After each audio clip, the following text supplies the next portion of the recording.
مومنو، جب تم نماز پڑھنے کا قصد کیا کرو تو اپنے منہ اور کوہنیوں تک ہاتھ دھو لیا کرو، اور سر کا مسح کر لیا کرو، اور ٹخنوں تک پاؤں دھو لیا کرو، اور اگر جنابت کی حالت میں ہو تو نہا کر پاک ہو جایا کرو، اور اگر بیمار ہو یا سفر میں ہو یا کوئی تم میں سے بیت الخلا سے ہو کر آیا ہو یا تم نے عورتوں سے مقاربت کی ہو، پھر تمہیں پانی نہ مل سکے تو پاک مٹی لو اور اس سے منہ اور ہاتھوں کا مسح یعنی تیمم کر لو۔ اللہ تم پر کسی طرح کی تنگی نہیں کرنا چاہتا،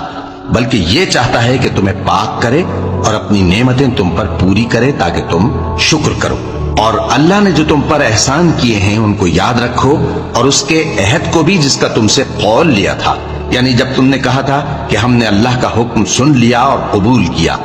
اور اللہ سے ڈرو، کچھ شک نہیں کہ اللہ دلوں کی باتوں تک سے واقف ہے۔ اے ایمان والو، اللہ کے لیے انصاف کی گواہی دینے کے لیے کھڑے ہو جایا کرو، اور کچھ لوگوں کی دشمنی تم کو اس بات پر آمادہ نہ کر دے کہ انصاف ہی نہ کرو۔ انصاف کیا کرو کہ یہی پرہیزگاری کی بات ہے، اور اللہ سے ڈرتے رہو، کچھ شک نہیں کہ اللہ تمہارے سب اعمال سے خبردار ہے۔